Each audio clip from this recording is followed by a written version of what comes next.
Good evening, folks, and welcome to the live stream. I hope you're all very well this evening. Hope you had an interesting week, and, well, it was interesting yesterday, wasn't it? So it seems Reform UK did extremely well. We're going to cover that tonight. Is this the end of the Conservative Party? Because potentially it is. Kemi Badenoch has kept her head down over the last number of hours. I think she popped up to do an interview recently, but throughout the day she's been in hiding, it seems. Anyway, let's jump into our first segment. Here is Ed Conway from Sky, who's discussing the results. There's a lot going on. There really is a lot going on. And actually, you can kind of split it up in a way into three narratives, three stories that we're learning more about. And the first, of course, was what happened in Runcorn. And Sophie just ran through these numbers a moment ago, but I'll just give you the quick update. Obviously, Reform winning in that by-election, but by such a thin majority. Let me just show you. This is insane. 6 votes. Not 6%, 6 votes. Now, people will say, well, you know, that's really close. It actually isn't all that close because, well, technically it is very close, but this was a seat that was held by Labour with a majority of 14,000. So remember the guy who punched a constituent and then ended up getting, I think, a suspended sentence? He caused this. Well done. 6. I mean, that is not a number we normally see around there. And if I kind of give you that the context, the historical context. And also look at the turnout. Turnout 46.2%, down 13%. So people are not. I keep saying this.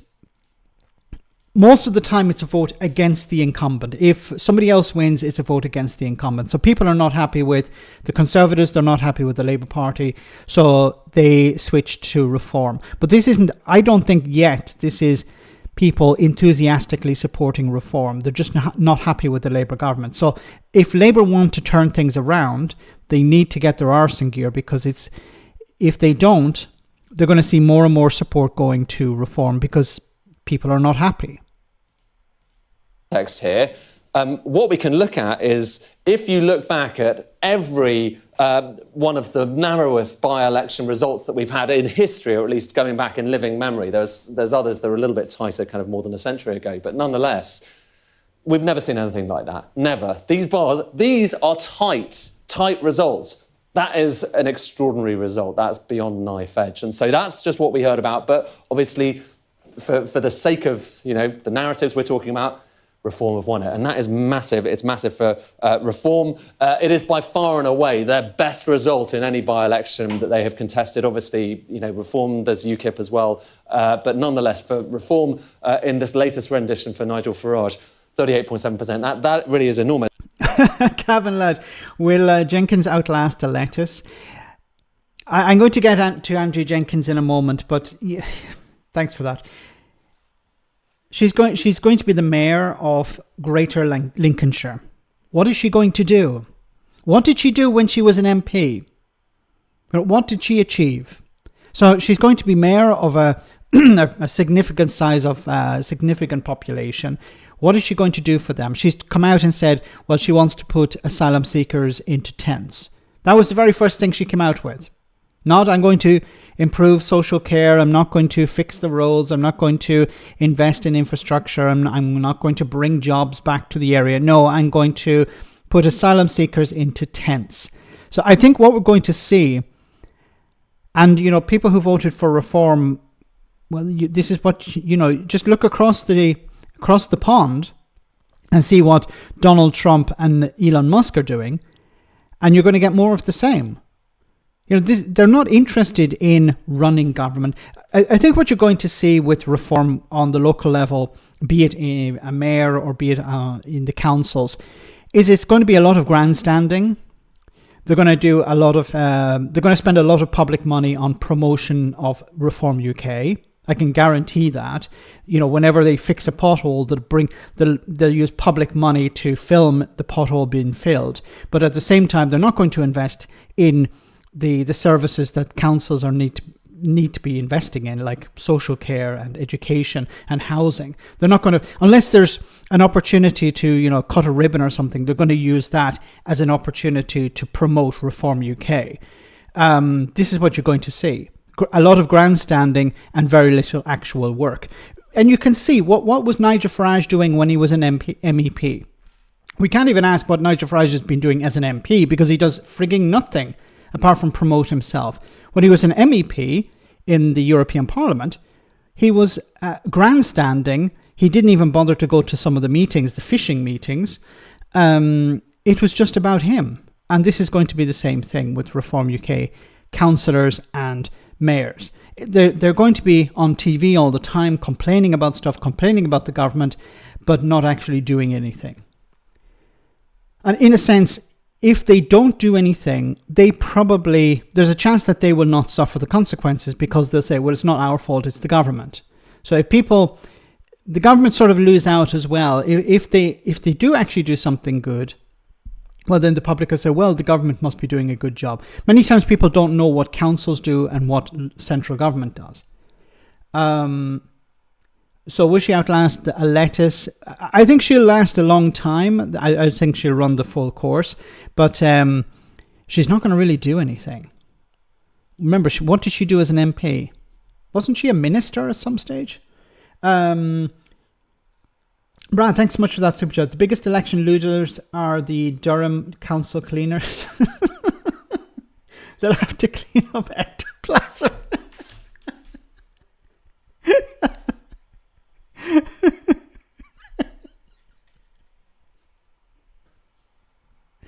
I pulled out my earphones. Okay. Sorry guys. I have to remain professional. The biggest losers will be the Durham Council cleaners. They'll have to clean ectoplasm off Darren Grimes' desk after getting crafty in debates.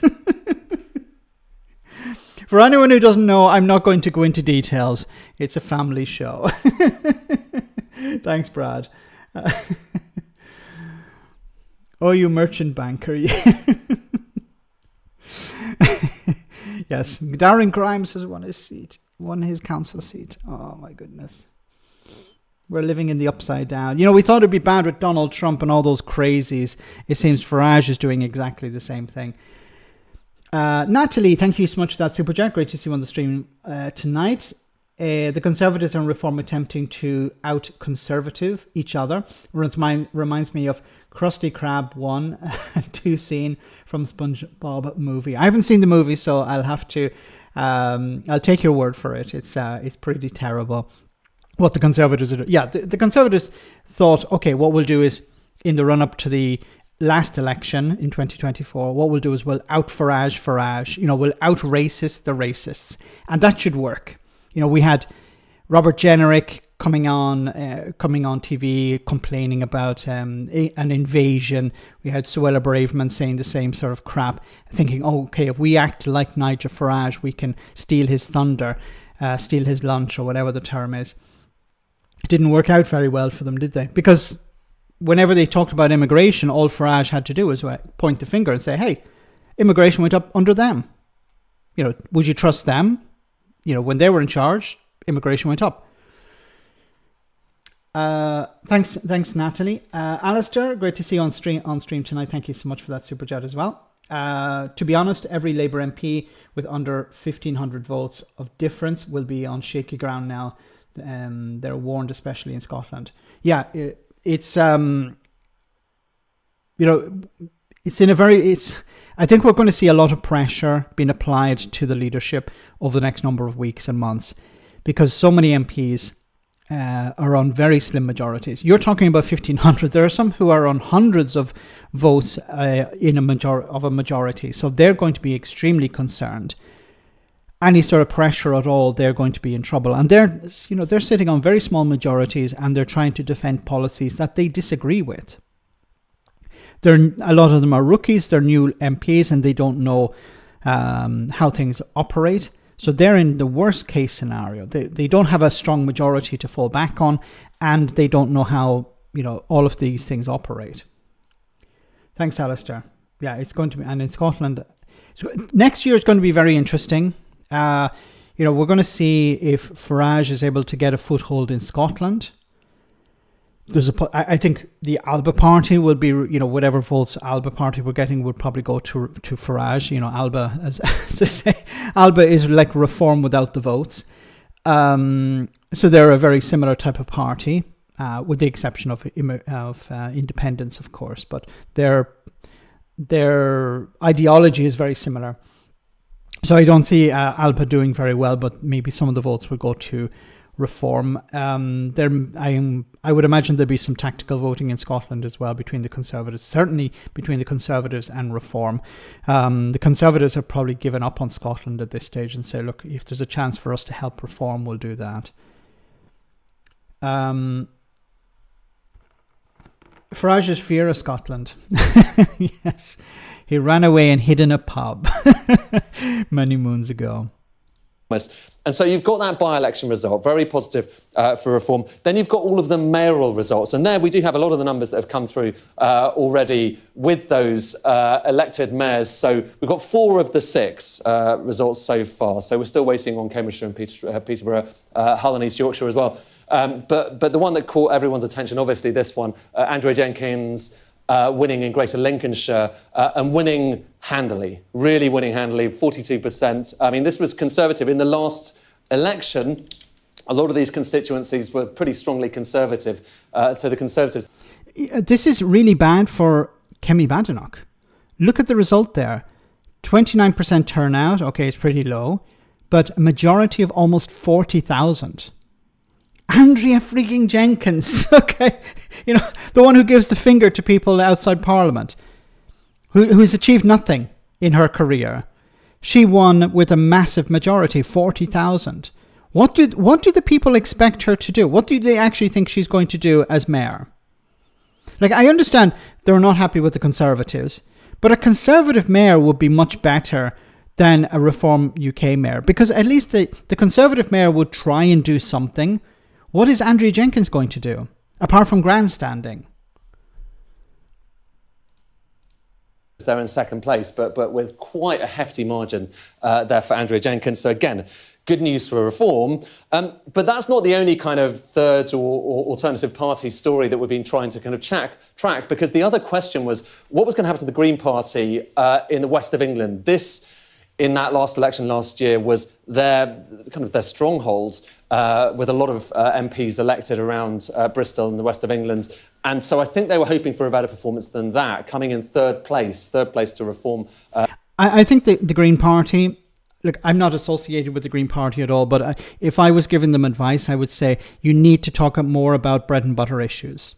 They talk about many different issues, but I think they need to change the structure of the party. They have 2 leaders. Why do they have 2 leaders? Just have one leader, especially as a small party, so that you can concentrate the focus on that one leader. Get them on TV, get them talking about things, get them, promoting the Green Party, promoting the policies of the Green Party. We don't even know who they are half the time. They have very little...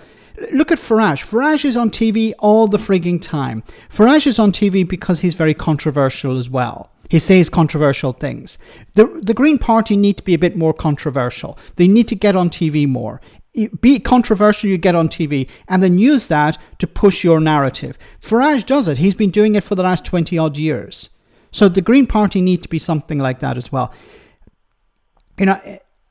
Green Party, they're stuck. They're not able to increase their vote. I think maybe in these local elections, their share of the vote actually declined in some areas. So they need to do something. They need somebody, maybe they need to change the leader, I don't know, but they need somebody with fire in their belly, somebody aggressive. Love your content as a Finn. Thank you very much. And I love the Finns. Love the band. It's a Finnish band. Is Korpiklani. I don't know if you know Korpiklani. Could you please settle a debate? My friend and I are wondering if you are Irish. I think you are, but he says no. Could you please clarify for us? Thank you. No problem, Harry. the hairy cleavage. So I am Irish, yes, but I moved many years ago to Italy. So yeah, I'm an Irish guy living in Italy talking about UK politics. Okay. And the reason I do is because I have many friends and family in the UK who have been affected by Brexit, have been affected by the Tories, been affected by many policies, and I care about these people. These policies don't directly impact me, but they directly impact friends and family I have and people I care about. And over the years, I've built up a lot of friendship with people over through the channel, so I care about what's happening there. And if my little ranting and raving can help in some way, and I've received a lot of positive feedback from people saying thank you so much for ranting and raving and sighing a lot. It's not intentional, sighing a lot about Conservatives and Reform. Don't believe him. He says he's from Longford. It doesn't exist. Anyway, back to Ed Conway. And obviously Labour winning there in the west of England. So you've got those mayoral results, and then that's the second part of this. And then the final part this is the bit that's evolving right now, is what's happening in those council elections. A lot of shire councils that we're having. So again, traditionally Conservative. And this is just on the basis, over here, look, we've only had one of 23 in terms of the total results across the councils. As I mentioned, Nottinghamshire, we're getting kind of ward by ward, seat by seat, we're getting some of those numbers, so we'll bring them to you. But so far, just one of them. But already from what's happened in Northumberland, that one result, there's a real kind of story here, because the Conservatives have lost control of Northumberland. It's gone to no overall control, but the big picture here is the changes, OK? So look at this. Conservatives down by 10 seats in Northumberland. The Reform up by 23. Okay, so 0 to 23, because they weren't contesting this, obviously, back in... My goodness, what are people expecting these councils to achieve? Like, if you had 23 councillors from Reform, what do you think they're going to do? Honestly, what do you think they're going to do? I think Pineapple asked me a question in chat. What do you think this is going to happen? Sorry, what do you think is going to happen in Scotland in the next few years? I think we're going to see a massive swing back to the SNP from Labour. So Labour did really well at the elections in 2024. I think there's going to be a massive swing back to the SNP and maybe the Greens. But also, I don't like saying it, but my gut is telling me that Reform are actually going to start picking up seats in Scotland too. Why people would vote for Reform in Scotland, I don't know, but my gut is telling me that they're going to do well, or they're going to pick up a number of seats at the next election. So there's the Scottish parliamentary elections next year in 2026, and I think Reform will take over the Alba party. They'll just disappear probably. But I think Reform will pick up seats in Scotland. Who's voting for Reform in Scotland? I don't know. Maybe Tories who are not happy. Maybe some people from the Labour Party who voted for Brexit in Scotland. Maybe they're not happy with Keir Starmer. There will be probably some people who are not happy with both Labour in Westminster and the SNP in Scotland and want to give both a bloody nose and decide, okay, I'm going to vote for Reform. So once again, I think a lot of this is down to people not being happy with the incumbent, as opposed to people being enthusiastic about Nigel Farage. 2021, that was the last time it was contested.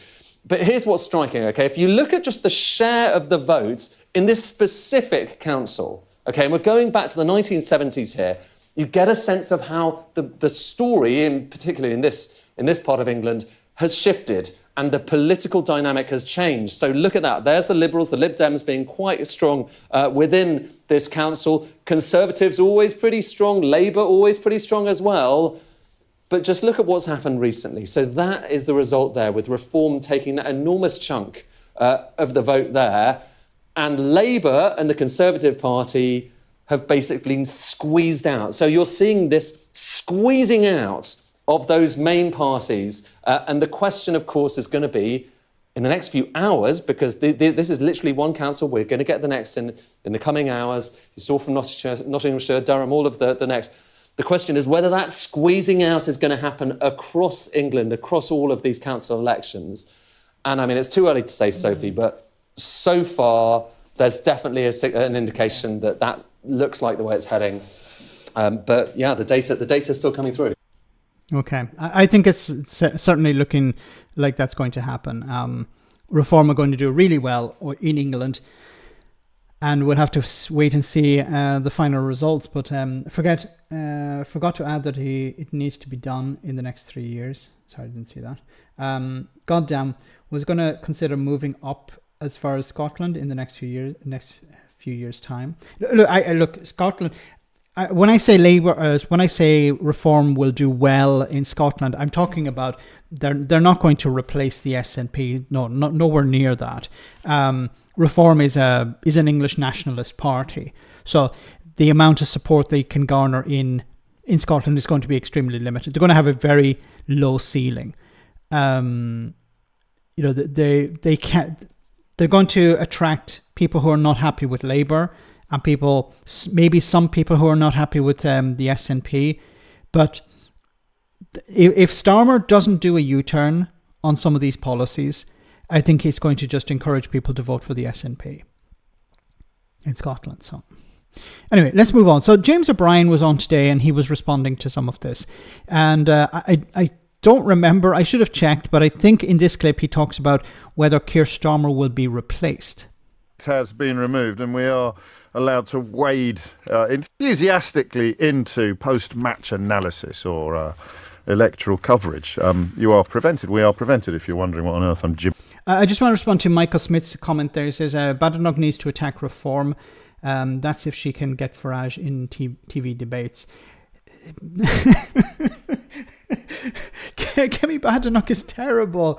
That's the thing. She's not good at debates. She's not. And see, I understand this thing of, well, what she needs to do is like challenge him. But see, the problem for Kemi Badenoch is challenge him on what? I was having a think about this last night, and I was thinking, who could the Conservatives, if I was a Conservative, who would I be supporting to replace Kemi Badenoch? And you'd need somebody who's quite fresh. You'd need somebody who's good on their feet, somebody who can think, somebody who's fast, somebody who's a good speaker, somebody who's somewhat charismatic to take on Farage. But it would have to be, for me, the key aspect is it has to be somebody new, somebody who's not connected with the previous government or the previous administration, the previous incarnation of the party. And I was thinking there's the guy, I forget his name now, that's great. He's the Shadow Northern Ireland Secretary. I think he has another brief as well. And I don't like the guy, okay? I think he's a horrible individual. But he's much better at speaking than Kemi Badenoch. He's not as... He doesn't seem as extreme as Robert Jenrick. If anyone can remember his name, I forget. He's a guy with dark hair. I think he wears glasses. But he's not a nice individual, okay? Let me just be very clear about that. But he's much better at speaking, and he doesn't seem to... I think he came in 2024, actually. I think he's a new guy. So he doesn't have the baggage of the past. Alex Bughart, or whatever you call him. Yeah, that guy.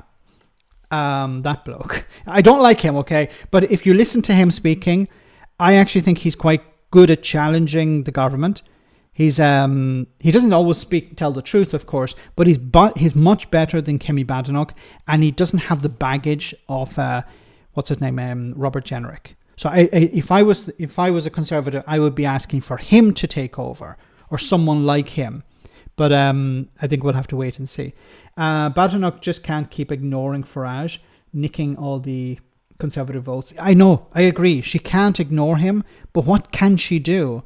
Because if she was to go in to a debate with Farage would mop the floor with her, because all he'd have to say is, well, you were in charge before and immigration went up. You were in charge before, but the economy collapsed. You were in charge before, but the NHS is on its knees. So, what can she come back with? What can she attack him on? See, if she was a Remainer, she could attack him on Brexit, but she can't because she's a Brexiteer. Attack ad politics, maybe, have videos of Farage saying stuff, but in a debate, I think it would be Yeah, like what can she really attack him on? Would a reform majority in Westminster in 2028 be rejected by Scotland if reform don't well in Scotland locals? Does this ultimately reignite Indie Ref 2 cases? I think if Farage wins, if Farage became Prime Minister, it would be like Boris Johnson being Prime Minister again. So it would put booster rockets under independence because people would say, hey, there's an English nationalist in charge. Whatever people in Scotland think of Keir Starmer, they would be completely against the idea of Nigel Farage being Prime Minister. And Farage, he's never even been asked about independence, has he? He's against it, I would assume. So he would be against the idea of allowing Scotland to have another referendum. So how long has Starmer got? How long has Starmer got? See, the thing is here, I think Starmer's going to weather this. He's going to continue on for another few months or years maybe. But the person who's under a lot of pressure at the moment is Kemi Badenoch. Anyway, let's hear what James had to say.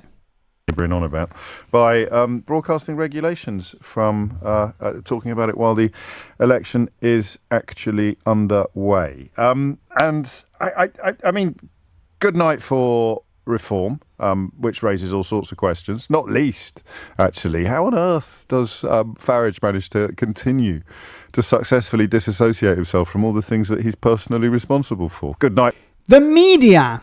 The frigging media! That's how he's able to disassociate himself from all of these things. See, Nigel Farage would never speak to me, maybe because I'm too small fry, but he would never speak to somebody like me, because I'd ask him questions that he wouldn't like to answer. Give us some examples of how Brexit has been a success. Oh, no, you said that Brexit was a mistake. In what ways have British businesses benefited from leaving the European Union? Give us some examples. We could pull up some clips of things he said before the Brexit referendum. We could do things like that. But he wouldn't. See, the problem is the media have just tickle his toes, tickle his belly. The media are not interested in holding him to account. Because in a part, he's a consequence of the media. He's a product of the media. For Team Putin, I suppose you could say, but the man who put Boris Johnson in Downing Street, effectively, who brought you Brexit and who described Liz Truss's budget as the finest thing since sliced bread, continues to just sort of, it all washes off him, doesn't he? It's very, very strange. We may get onto that, but I think we begin with the governing party. We begin with Labour, who have had a bit of a mare, or not a mare, actually, in at least one of the places where they stood. But they've hung on to all of their mares, which I think may come as something of a surprise. I'm surprised to hear people talking about Labour heartlands. I think post-2019, that became a rather hollow phrase, the so-called red wall that fell to Boris Johnson in 2019 because people still hadn't seen the Brexit rabbit in all its glory. It's suggested to me that sort of presumption, that lazy presumption that places like Doncaster would always be Labour. I thought that began to fall apart then. But here's the thing. And this is a conversation that I have a little bit cautiously. There's two things you need to remember. This is a vote by a quarter of the population of England. Oh, okay, yes. I no want to respond to Brad's comment. Thank you so much, Brad. Farage has been missing from Clacton for so long. I claimed £5,000 from the local police by providing them with information leading to his whereabouts.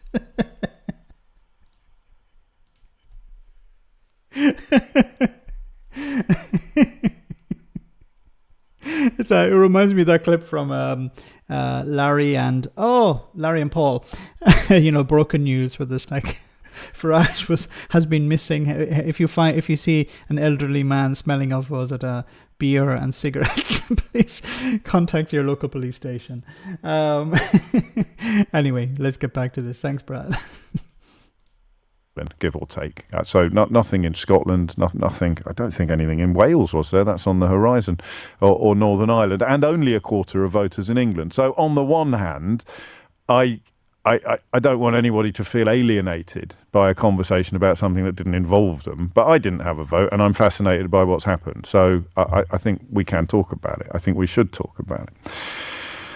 And we're also still 4 years maximum out from a general election, so as with opinion polls. In fact, one of Keir Starmer's first acts as Labour leader was to lose an unlosable by-election, wasn't it? And everybody started making noises about his leadership possibly coming to a premature end, which makes me a little bit wary of doing the same thing now. But I can't help noting the regularity and frequency with which people tell me Keir Starmer is the problem. So is Keir Starmer the problem? We'll get back to the clip in a moment, but I want to ask this question. Is Keir Starmer the problem, or is it the policies? I think it's the policies, because it doesn't matter. Keir Starmer is not the best person to sell the policies. He's not really that charismatic. He's not like Farage, who's able to sell people snake oil. So I think part of the problem is Starmer is not good at selling, but the problem is the policies. See, I don't understand this, and I keep saying it in some of the videos. I don't understand why Labour are not promoting the idea of something that they've done well. For example, brought down the NHS waiting list. So they have brought down the NHS waiting list, something that they said they would do. This is something that's important for people. Now, does it mean that they're able to get access to all the services they need? No, there are still problems. But at least it's something that you can promote as a positive win, as a massive win. You know, it's something that people care about. When do you ever hear them talking about the NHS waiting list? Once a month, maybe. While Farage will constantly talk about immigration, talk about small boats, talking about people in asylum hotels, talk about the unfair system where British people are being put aside for asylum seekers or illegal immigrants, as they call them. Why is the government not pushing something that they've done well when it comes, like the NHS waiting list, or improving protections for workers? These are important things. There's a lot of crap on the other side. For example, the winter fuel allowance, that was a terrible policy. The changes to benefits when it comes to, or entitlements when it comes to the disabled, PIP, things like this. These are terrible policies. I have said before, they should have U-turned.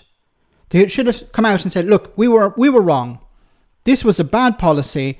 We didn't do it right. We're sorry. We're going to U-turn. Now, what's the worst that could happen? This is an honest question. What's the worst that could happen if Keir Starmer said, I'm sorry, this was a bad policy. We're not going to implement it. We're going to U-turn on it. Because if they did, of course, the media would be, Keir Starmer U-turning, blah, blah, blah. But people would feel, this is actually, if I was a voter, I'd be saying, well, this is actually a good thing. You know, people said this was a bad policy. The government decided we're going to U-turn on it and make it vocal that you are U-turning on it. And people say, well, this is good. And then it would also take away a tack line that Farage has and the Conservative have. But no, we're not going to do that. We're going to double down. We're going to talk about going faster and more furious, or whatever the phrase is. Max, do you think that if Keir would have campaigned, they would have won Runcorn or lost it by more votes? I think because it's an interesting question. How much is the negativity towards Keir Starmer real, and how much of it is online? Because online, he's worse than the devil.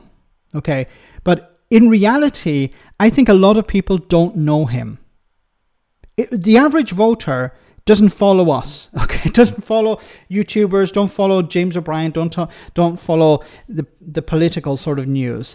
They just, what's the Prime Minister doing today? He's meeting with Donald Trump. Okay, what's the Prime Minister doing today? He's talking about something.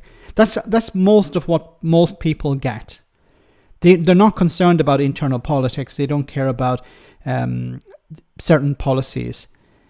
So I don't know if I was to bet, I would probably say that it would have helped, because it would have convinced some people that seat was important. I think a lot of people maybe didn't turn out and vote because they thought it was, well, what's the point in voting? So I don't think he would have been I don't think he would have damaged the candidate, but then we don't have a time machine to test that. But it's an interesting question. Should Starmer have stayed at home, or should he have come out and campaigned? Farage was out campaigning. So, Farage knew that there was an opportunity there. Maybe number 10 felt, look, we're probably going to lose this seat, so it's better not to be associated with a loser. But I don't know. Natalie, again, thank you so much for that super chat. Starmer lied to Labour members, saying that he'd continue Corbyn's policies and won a majority in the leadership election because of that. What a fraud. This has really rubbed so many people the wrong way. I remember that certain members lost the whip because they opposed policy. See, Starmer's argument, I'm not advocating for this, I'm just saying Starmer's argument was, well, we need to change the policies in order to get into power. And now that we're in power, what we can do is we can implement policies that help people. But, well, if you're relying on PIP, then you feel, well, you're not helping me. You're actually making my life much more difficult. So when it came to Corbyn's policies, I agreed with all of them. I don't think there was any policy I was critical of. And back in 2019, I was saying at the time, the channel was pretty small at the time, so I don't know if many people saw it, but I was saying at the time, whether you like Corbyn or not, you have to get behind him. I was saying, I didn't understand why there was this fracturing within the Labour Party. This idea, well, I said, look, once the election is called, whether you agreed with Jeremy Corbyn or his policies, once the election was called, you had to get behind the leader. And I think Corbyn was undermined by members of the party. They didn't like the chance. They didn't like the fact that he was leader. They didn't like many of his positions. But I had said, look, you need to hold your nose, and if you don't like Corbyn, you need to hold your nose and vote for him. If you like the policies, you need to come out and support them and support the leader and make sure he gets into number 10. Because the alternative was Boris frigging Johnson, the lying charlatan Boris Johnson. So, even if you didn't like Jeremy Corbyn, the alternative was Boris freaking Johnson. So,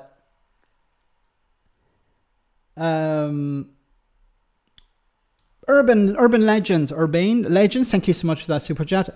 He's not popular in real life, but not internet hated. I see him as a vessel.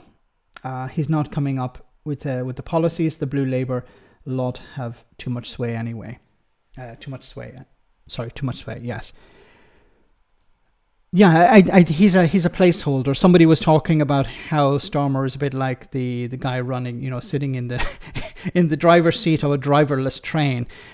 He's not. He believes he's in charge, or he's been convinced that he's in charge, when in reality he's not. I do buy into that. What does he actually stand for? Does he support these policies or not? Anyway, let's get back to James O'Brien. I can't help noting it. And do you know what really brought it home this morning?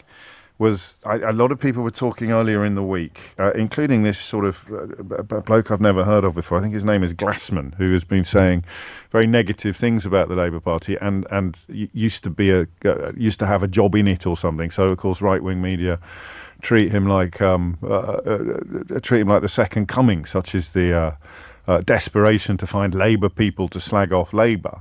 But I just thought to myself, when everybody was talking earlier in the week about the fact that Starmer hadn't visited Runcorn and that this proved that they thought they'd already lost, and sometimes my thoughts go off in the opposite direction to everybody else and I'm wrong, but I did find myself thinking really the opposite of what everybody else was thinking, and I found myself wondering whether they thought that Starmer turning up in Runcorn might actually lose them votes. This is one bloke on the radio thinking out loud, all right? I don't have relationships or contacts with people in Downing Street, whoever's in Downing Street, whether it's a Labour government or a Conservative government. I don't do that kind of journalism. If I was ever going to, it's probably too late. I'm not saying it's bad or worse than what I do, but I don't like to I tend to disagree. I think it could have actually helped the candidate if he had come out. Now, it would have pissed off a lot of people, but I think more people would have come out and supported Labour if they had saw the Prime Minister visiting the area. Because I think it's a big thing if the Prime Minister visits the area. This is not like Grenfell, where Theresa May visited and she was run out of town. Maybe there would have been some angry people, but I think this would... I think it sent a message of we're not supporting the candidate. We can't really be bothered about the constituency. I think that's that... And they lost because many people didn't come out to vote. Socialise, I don't like to network, I don't like to do anything with politics. It's bad enough interviewing them on Full Disclosure because I end up liking them. And if you like them, it's quite hard to give them a kicking when they deserve a kicking a few months or years down the line. And that's kind of the territory that we are edging towards today. Because I cannot ignore the people who insist that Starmer is the problem. And I cannot shake the thought that the decision not to go to Runcorn, and everyone's talking this morning about how they only lost by 6 votes, and maybe if the Prime Minister had turned up, they'd have got the votes that they needed to get over the line. Nobody, as far as I'm aware, has suggested that if he had turned up, they'd have lost by more than 6 votes. I don't know. We will never know. It's a counterfactual, but it's an interesting one, isn't it? So I have had people from the left, obviously, and continuity Corbyn. I think we need to separate those two categories. Plenty of people who are more left-wing than me who understand the necessity of getting into power before you can do anything with it, and then continuity Corbyn who revel in being perpetually aggrieved losers. They're two separate constituencies, but they've had a problem with Starmer for quite a long time. The first category, policy-based, rather than sort of cultish revulsion, policy-based. And the word coming from Runcorn was that the winter fuel allowance and the... what's the other one? What's the other big one? The winter fuel allowance and... Was it the disability payments? The two big things that kept coming up on the doorstep were the idea of people being personally affronted by the perceived assaults on some of the more vulnerable members of our society. And that has Keir Starmer's fingerprints all over it. So possibly we'll regret this in 6 months' time. Possibly we'll feel a little bit silly for kicking this off the back of one by-election and one round of council votes. But is Keir Starmer becoming the problem? Is Keir Starmer becoming the problem? Look, if you replace Keir Starmer with somebody else, the policies will remain the same. The problem is the policies. Now, a lot of people on the left, and I understand this position, they believe Keir Starmer is the problem. Get rid of Starmer and put in somebody who's... And this could help in some ways, but I think the problem itself is the policies. These policies like the winter fuel allowance change, the cuts to PIP, the approach to benefits in general, for example, the 2-child benefit cap, these are very unpopular policies. They're seen as unfair, about punishing the most vulnerable in society. So I think this is something, if you change the leader and the policies remain the same, then you're not going to actually, and trans rights as well, you're not going to see an improvement. So some people have talked about Angela Rayner, put Angela Rayner in charge. But if the policies remain the same, she'll get a bit of a boost at the beginning, honeymoon period, and then it will go back to the way it was before. So people, there's a new leader. Okay, that's great. Yeah, but what about the policies? I keep saying you need to improve people's lives, but you also need to show that you have improved their lives. If Labour cannot do those two things, then you're going to see Nigel Farage as Prime Minister. That's what you need to do. You need to improve people's lives materially. They have to feel they have to see things things have to get better, but also people have to feel that things get better. Because what the Conservatives thought they could do is, well, we just keep banging on about Fastest growing nation in the G7. Fastest growing nation in the G7. Inflation is down. Inflation is under control. When inflation was very high, it was nothing to do with us. When inflation was coming down, see, thanks to Rishi Sunak. Give Rishi Sunak a round of applause. Ordinary people were looking around and saying, but I can't afford to buy food. And you're talking about the fastest growing nation in the G7. Maybe it's good for a line in the House of Commons. Maybe it's something you can talk about on Sophie Ridge's show or something. But how is that improving my life? So people need to have their lives improved, but they also need to see that. Even if you improve people's lives and they don't see it, then they're going to kick you out. We saw that with Joe Biden. Joe Biden, was he doing everything great? No, but he was improving the situation for ordinary people. Their lives were getting slightly better, but they didn't feel it. And a big problem is inflation. Inflation comes down, prices still go up. So all the opposition have to do, in the case of Donald Trump or Nigel Farage, is say, but prices are going up. Prices always go up. So it's going to be difficult for Labour. If they want to hold on to power, they have to convince people that they've improved the situation if they've improved the situation. If they don't, then you're going to see Nigel Farage walk into number 10. The Conservatives are falling apart. The Conservatives are going to continue to fall apart until they have a new leader. If they don't have a new leader who's charismatic, who can stand up to Nigel Farage, who can call him out, who can challenge him, then they're going to continue to decline. And you're going to see defections from the Conservatives to Reform. Because many Conservative MPs don't care about the policies. They don't care about the ideology. They care about a cushy number. They like being an MP. It's not about the policies. So if there's an opportunity to remain an MP, Nigel Farage is on the up and up, well, we'll join Reform. Not saying everyone will, but Farage doesn't need every MP to defect. He just needs a few of them, and then this gives him momentum. I hate to say this, but it's starting to look like Farage is a sort of runaway train at this stage. Who's standing in the way of him? The Conservatives aren't. Labour are, at the moment, not putting out policies that thwart Nigel Farage. They're talking, we're going to talk about immigration as well, we're going to stop the boats. But, you're not going to out Farage on immigration. Labour should not be talking about immigration. They should be talking about improving the quality of life of workers, more protections. They should be talking about improving the situation.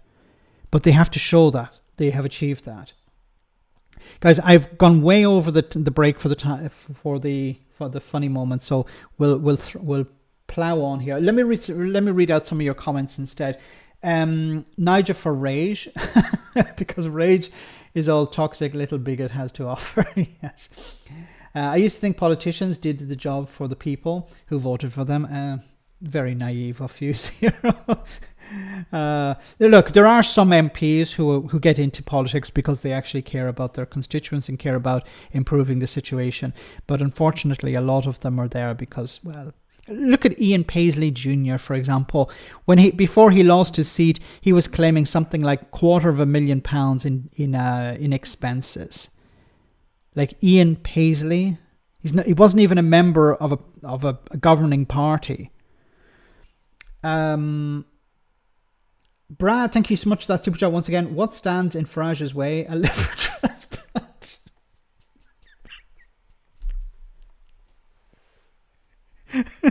Brad, you're terrible, but I love you.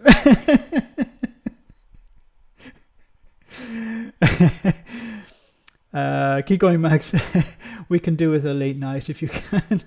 Loving tonight. Thanks so much, Louise, sorry. 647 for Reform UK now. What's that? Seats. Wow. What are they going to do with these seats? Honestly, what is Reform actually going to achieve? Are they going to improve social care? Look, 65% of most councils' budgets go on social care. So think about that. Old people in nursing homes or carers. The care sector is desperate for workers. They can't get the workers they need. What do you think Reform is going to do about that? Are they going to issue more visas so that their social care can be fixed? Does anyone honestly think that? Are they going to force people off benefits into, well, they can't, but let's say for the sake of argument, are they going to try and force people off benefits into the care sector? Would Nigel Farage, like an elderly relative of his, being looked after by somebody who didn't want to be there? Alistair, thank you so much for that super. Safe Routes Max immigration buildings in France would stop the boats, in my opinion. The processing of asylum claims in France, creating a safe route so people can go to the asylum center in France, get the claim started. Because see, this is part of the problem with the media. Whenever Nigel Farage or Richard Tice or anyone else, Lee Anderson, or even some of the Conservatives, talk about illegal migrants, what do the media do? Do they push back and say, wait a minute, what does that mean? What do you mean illegal migrant? Aren't you talking about an asylum seeker? Yeah, whatever. No, not whatever. Why do journalists not call them out on this? Every time Nigel Farage says illegal migrants, he should be stopped by a journalist and say, no, you're talking about an asylum seeker and it's not illegal to cross the channel to claim asylum. Isn't that right, Nigel? Do you want to correct the record now? Because even the media now is falling into this trap of just calling these people migrants or illegal migrants or crossing the channel illegally. What are you going to do about all the illegal crossings? These are some of the questions. The framing is completely wrong. They'll embezzle all the money. Probably, yes. I said before, what they'll do is to spend it on. Some years ago, many years ago actually, there was somebody told me, I don't know if this is true, but it probably is true. So I live in Italy, for people who don't know, near Venice, and not in Venice. It's very expensive. Near Venice. But there was some years ago, there was the mayor of the city, or a city near Venice, decided we need to clean a canal, but we don't have a company to clean the canal. So what the mayor did, or someone within the mayoral office, was that they set up a company to clean the canal. And do you know who won the contract to clean the canal? Okay, yes. So there's a chance that what Reform UK will do is something similar. They'll say, we need a lot of companies to do certain jobs. For example, filling potholes. Well, would you believe? Richard Tice owns a company to fill potholes. Imagine that. So maybe we should, as a council, vote on giving the contract to, let me see, Richard Tice's company. It sounds like a good deal. This is, I think, what we're going to see going forward. We're going to see massive amounts of corruption because these people are looking across the pond and they're saying, look at Donald Trump and Elon Musk are completely corrupt. And what they're doing is they're pumping loads of money into the private sector. They're using public money to enrich the richest people in the world. Love the hat. Thanks so much. This is probably what you're going to see with reform councils. Honestly, 65%, about 65% of all council money goes on social care. Has Nigel Farage talked about social care? Has he talked about the crisis in social care, the lack of staff in social care, the fact that social care is crumbling because it can't access the workers it needs, where there are people who can't be moved out of hospital because there's a crisis in social care? Has any journalist asked him about social care? No. We just take it as read as the media is broken. Well said, Urban Legends, yes.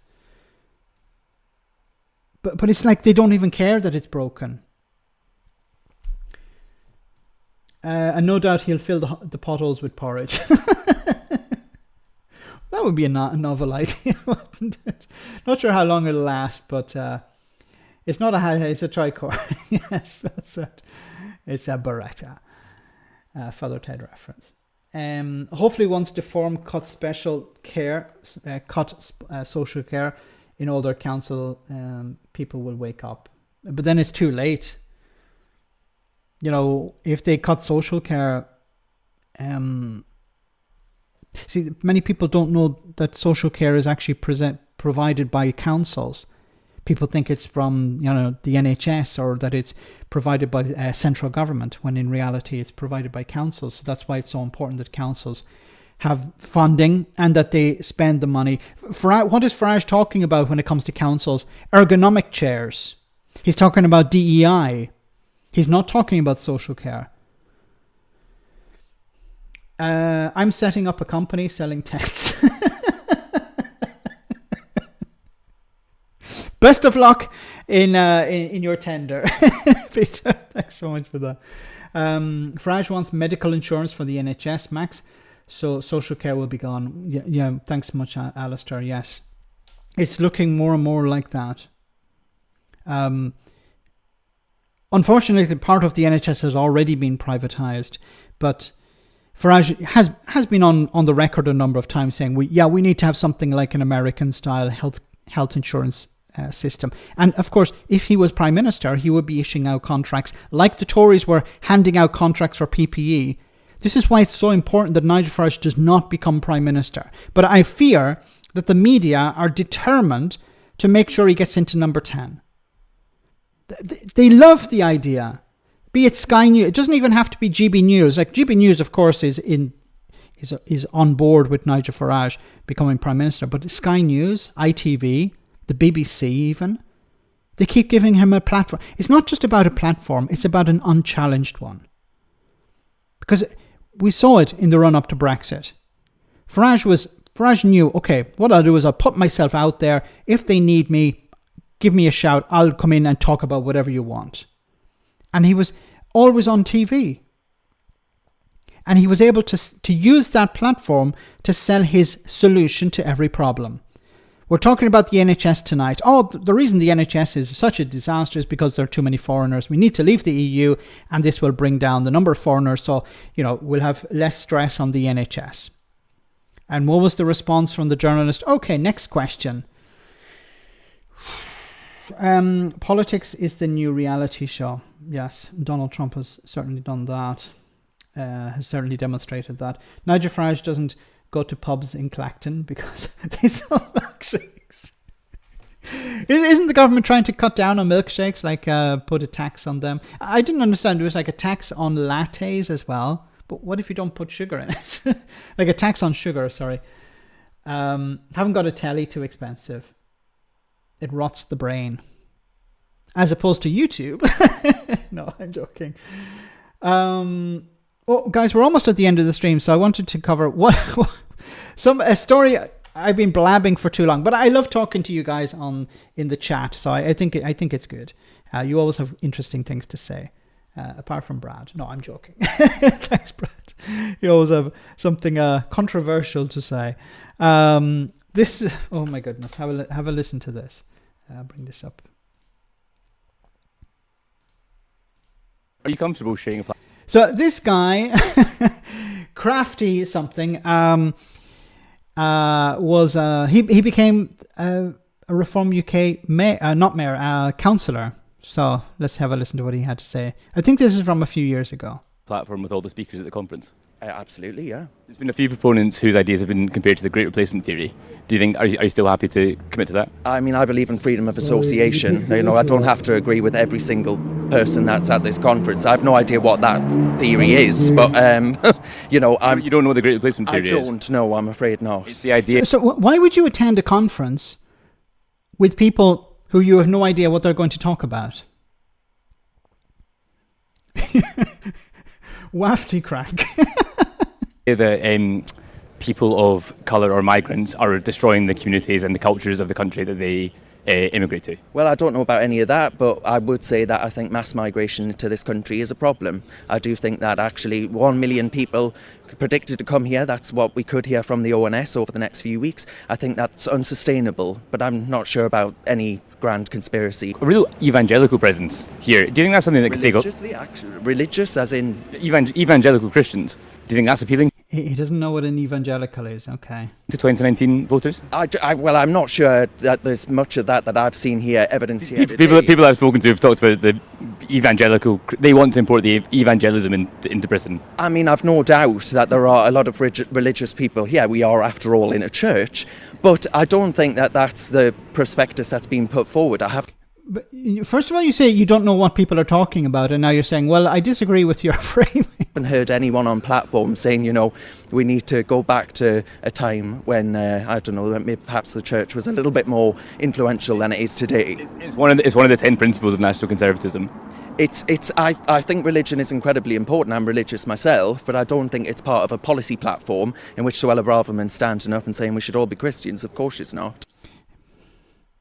No. She wouldn't tell you. She would force you. He's confused as he's experiencing post-coital dysphoria.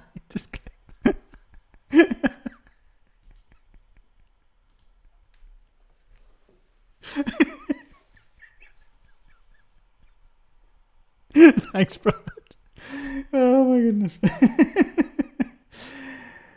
Oh my goodness. Thanks. Thanks for that.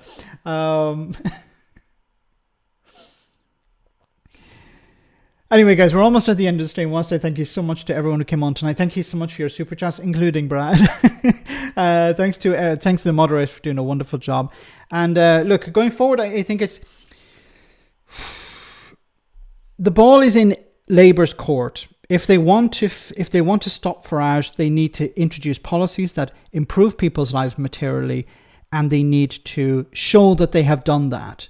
It's not just about doing it, they also have to convince people that they have achieved that. A UBI would be a great way to do that, but then we don't have time to talk about UBI.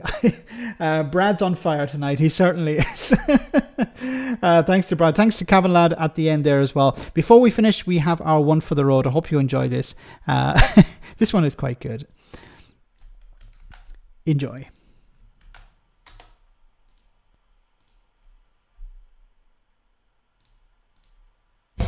Coming soon, the smooth new sounds from the terraces. The critically acclaimed left-back quartet with their effortlessly cool blend of jazz and classic football songs. Never before has the game sounded so hip with their stunning takes on standards such as Who ate all the pies? Who ate all the pies? You fat bastard. You ate all the pies. the unforgettable. The referee's a wanker. The referee's a wanker. The referee's a wanker.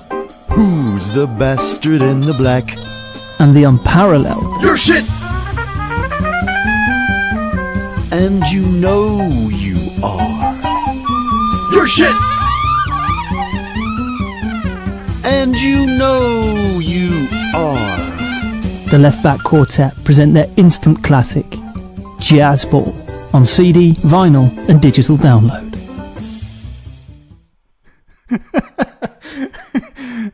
Jazz is like that, isn't it? So guys, have a great weekend. I'll see you on Tuesday, same bad time, same bad channel. Stay safe, take care, and good night.